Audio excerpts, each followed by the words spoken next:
আজকের কিন্তু একদম জমিয়ে ঠান্ডা পড়েছে। সারাদিন একদম কনকনে ঠান্ডা হাওয়া দিয়েছিল, আর রাত্রিরেও কিন্তু একদম হাওয়া বইছে মাঝে মাঝে, কিন্তু ঠান্ডা একদম জবরদস্ত আছে।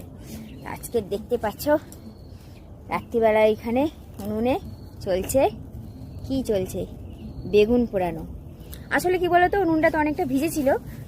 রবিবারে হচ্ছে চিকেন রান্না হবে উনুনের মধ্যে, সেহেতু সেই জন্য উনুনটাকে গরম করার জন্য কলা পাতা শুকনো জোগাড় করে রেখেছিলাম। আর সেই উনুনেই সেই কলা পাতা যখন পোড়ানো হচ্ছেই, ও ভাবলো যে বেগুনটা ওর মধ্যেই পুড়িয়ে নিক, যতটা হবে হবে, বাদ বাকিটা গ্যাসে করে নেব। দিয়ে দাও বেগুনগুলো, দিয়ে দিয়েছ?